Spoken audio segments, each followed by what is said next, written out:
Good morning. मैं doctor Saroj Mahajan, associate professor botany, MJB PG college, Indore, Madhya प्रदेश।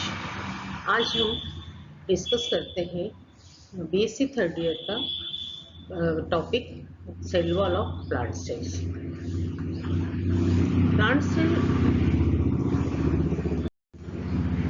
सबसे पहले अपन चर्चा करते हैं कि सेल वॉल की कुछ किसने की और इन्होंने सेल वॉल का नाम क्या दिया।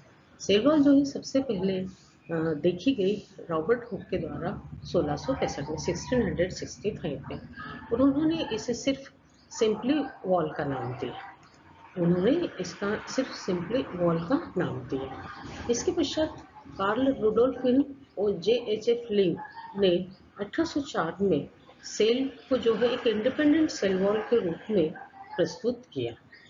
सेल वॉल वास्तव में होती क्या है? अगर यदि अपन सेल वॉल का परिचय के रूप में देखें या इसकी परिभाषा के रूप में बात करें अपन, तो सेल वॉल जो है एक स्ट्रक्चरल लेयर होती है जो सेल्स को चारों तरफ से घेरे हुए रहती है, और इस सेल के जो अंदर की तरफ है वो सेल मेम्ब्रेन होती है, और सेल मेम्ब्रेन के बाहर, जिसे प्लाज्मा मेम्ब्रेन भी कहते हैं, बाहर की तरफ जो है वो सेल वॉल होती है।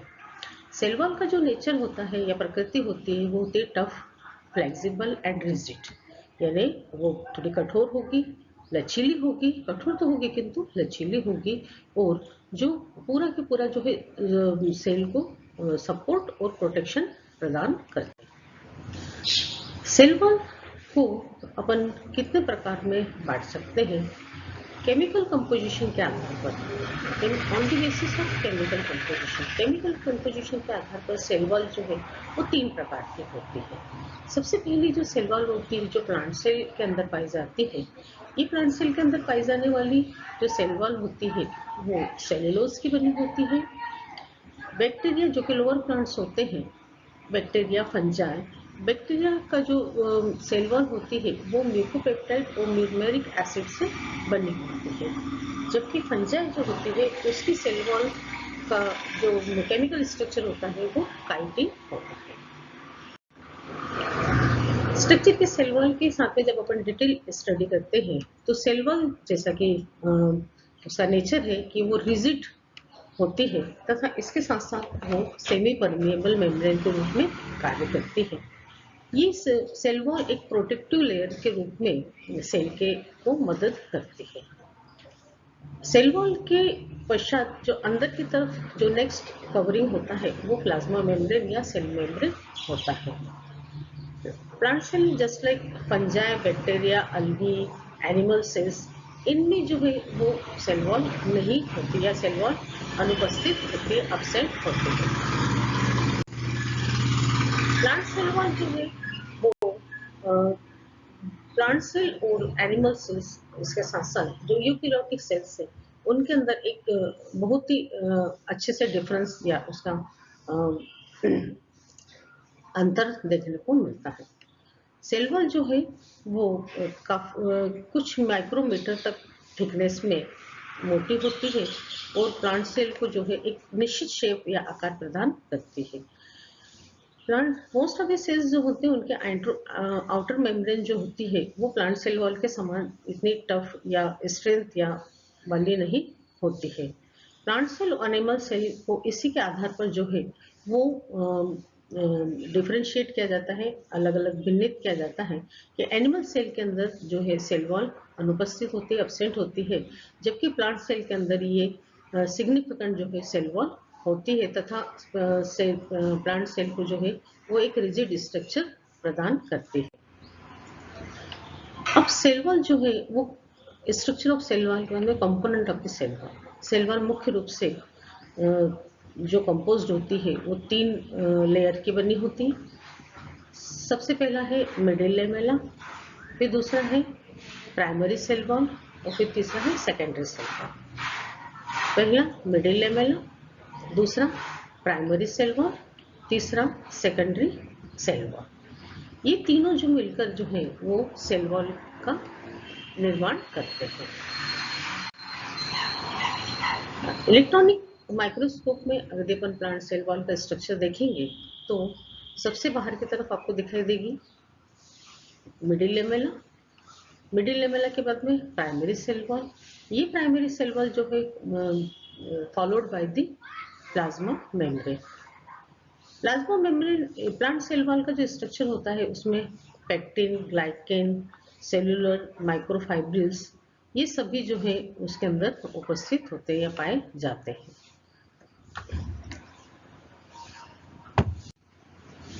अब सबसे पहले सबसे आउटरमोस्ट लेयर अपन देखते हैं, that is the middle lamella. Cell wall की जो इम्पोर्टेंट लेयर है वो है मिडिल लेमेला। ये मिडिल लेमेला जो है वो दो एडजेसेंट सेल के बीच में होती है। एक तरफ सेल होता है, दूसरा दूसरी तरफ सेल होता है, और ये प्राइमरी सेल वॉल के बाहर की तरफ उपस्थित होती है।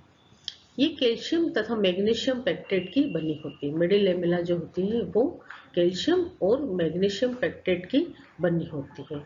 इसका जो फंक्शन होता है, कार्य होता है मिडिल लेमेला का, कि वो ये होता है कि दो सेल्स के बीच में ये सीमेंट जैसा कार्य करती है, cementing between the two adjacent cell. Middle lamella के एक दूसरे को कनेक्ट करने के लिए ये प्राइमरी सेल वॉल है, ये मिडिल लेमेला है, और सेकेंडरी सेल वॉल है। प्राइमरी वॉल और सेकेंडरी वॉल को कनेक्ट करने के लिए मिडिल लेमेला एक सीमेंटिंग के रूप में कार्य करती है। छोटे छोटे फाइन ट्यूब लाइक स्ट्रक्चर्स के रूप में प्लाज्मोडेस्माटा पाए जाते हैं। ये प्लाज्मोडेस्माटा जो है प्राइमरी वॉल और सेकेंडरी वॉल से इंटरकनेक्टेड होते हैं, ताकि यहाँ का जो है वो प्लाज्मा यहाँ ट्रांसफर हो और यहाँ का प्लाज्मा जो है यहाँ ट्रांसफर हो। प्राइमरी सेल वॉल किस प्रकार से अपना कार्य करता है? ये जो प्राइमरी सेल वॉल है, इसका मैट्रिक्स जो है वो बना होता है हेमिसेल्युलोज, पैक्टिन, कंपाउंड लिपिड्स और स्ट्रक्चरल प्रोटीन्स का बना होता है। ये सभी मिलकर जो है वो मिडिल लेमेला बनाते हैं। ये मिडिल लेमेला जो है वो थिन, फ्लेक्सिबल और एक्सटेंसिबल लेयर होती है। ये इसकी जो कैपेसिटी होती है वो ग्रोथ और एक्सपांशन की होती है, मतलब it is flexible in nature, elastic in nature. Primary cell wall में जो है सेलुलोज फाइब्रिल्स पाए जाते हैं, जो कि बैकबोन का कार्य करते हैं। तो प्राइमरी सेल वॉल जो है वो मिडिल लेमेला और उसके साथ में ऐसे अटैच्ड होती है।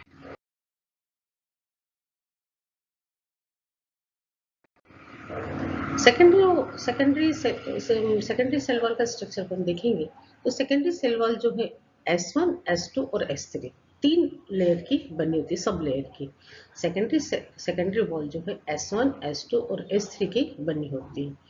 जो प्राइमरी वॉल है उसका जो थिकनेस होती है वो 0.1 से 0.2 माइक्रोमीटर होती है, जबकि मिडिल लेमेला की जो है 0.2 से 1 माइक्रोमीटर होती है।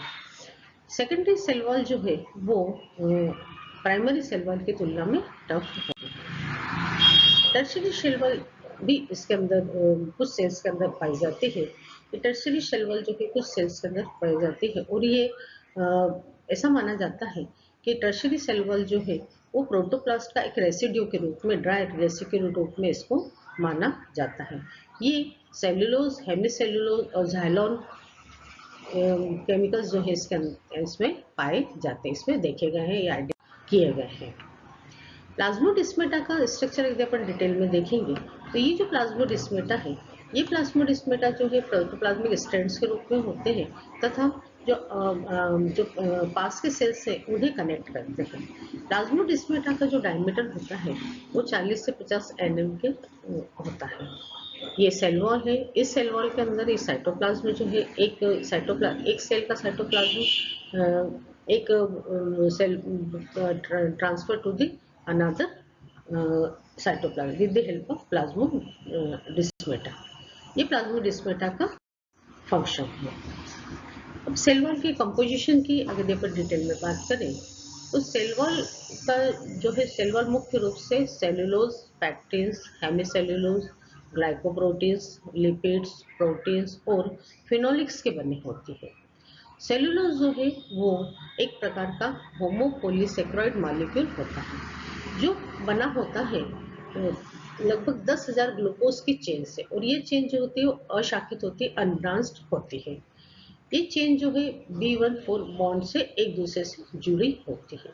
इस प्रकार की अनेकों श्रृंखलाएं जो जुड़कर अनेक चेन्स जुड़कर एक माइसिली बनाती हैं और 20 माइसिली यानी 20 माइसिली जॉइंट बनकर एक माइक्रोफाइब्रिल बनाती है।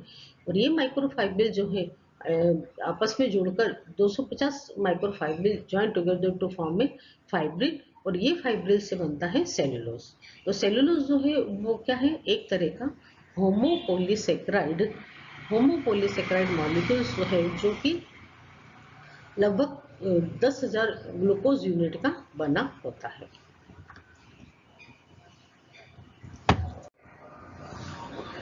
सेल वॉल को डिटेल में अपन देखते हैं कि जो कार्बोहाइड्रेट मटेरियल होता है जो सेल वॉल का, सेलुलोज, पेक्टिन, हेमिसेलुलोज और पेक्टिन का बना होता है।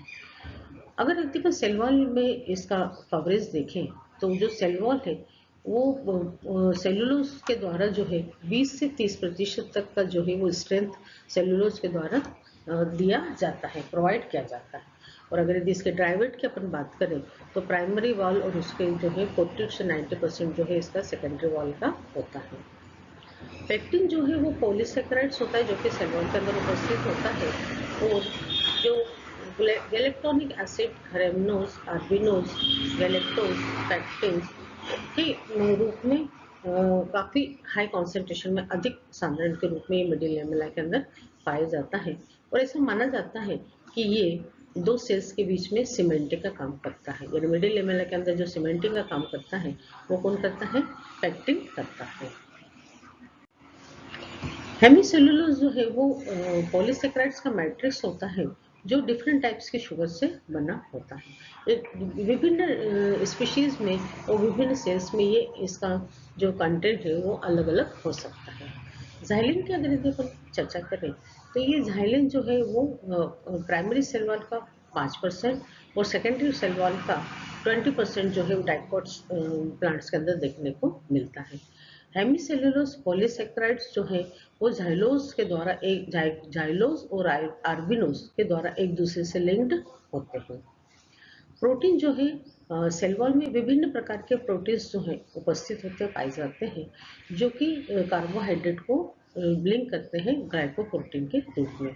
सेल वॉल जो ग्लाइकोप्रोटीन का है वो अनयूजुअल एमिनो एसिड हाइड्रोक्सीप्रोलिन जो कि लगभग 40% होता है वो जनरली एब्सेंट होता है प्रोटोप्लास्ट में, लेकिन एक्सटेंसिव जो प्रेजेंट होता है primary cell wall dicot plants के प्राइमरी सेल वॉल के अंदर ये उपस्थित होता है। और ये लगभग जो है वो सेल वॉल का 10% या 10% जो है वो कवर करता है या उसको बनाता है सेल वॉल।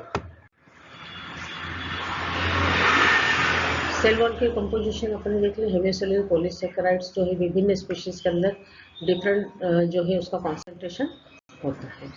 अब अपन अंत में आते हैं functions of cell wall. Cell wall के कार्य क्या हैं?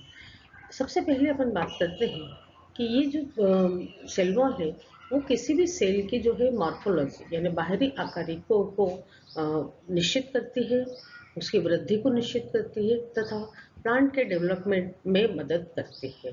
तो सबसे पहला जो महत्वपूर्ण जो इसका कार्य होता है वो होता है उसकी आकारिकी यानी मॉर्फोलॉजी, उसकी ग्रोथ यानी सेल वॉल की प्लांट की ग्रोथ और प्लांट का डेवलपमेंट को निश्चित करती है।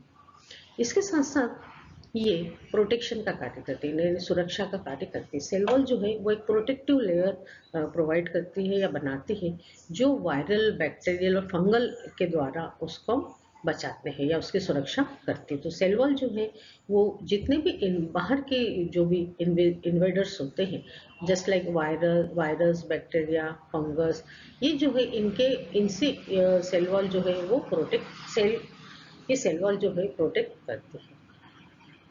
जैसा कि अपन ने शुरू में देखा था कि जो रिजिड स्ट्रक्चर है, चूंकि सेल वॉल के अंदर सेलुलोज होने के कारण ये काफ़ी टफ या कठोर स्ट्रक्चर के रूप में पाया जाता है, तो ये पूरा के पूरा जो है वो ग्रेविटेशनल फोर्स से जो है इसकी हेल्प करता है या मदद करता है ताकि इसका जो शेप है या आकार है वो पूरा मेंटेन रहे। इसके साथ साथ प्लाज्मोडेस्माटा की मदद से ये ट्रांसपोर्टेशन का कार्य भी करती है। ये मटेरियल्स को, जो भी मटेरियल्स साइटोप्लाज्म में उपस्थित होते हैं उन्हें ट्रांसपोर्टेशन के रूप में भी मदद करती है। इसमें चूंकि साइटोप्लाज्म होता है तो टर्गर प्रेशर भी जो है सेल के अंदर ऑस्मोटिक प्रेशर और टर्गर प्रेशर को जो है ये मेंटेन करके रखती है या बनाकर रखती है। इसके साथ साथ प्लास्टिसिटी, लचीलापन जो है और सेल को लचीलापन प्रदान करती है। लॉस ऑफ वाटर फिल्टर का कार्य करती है, जस्ट किडनी। Thank you.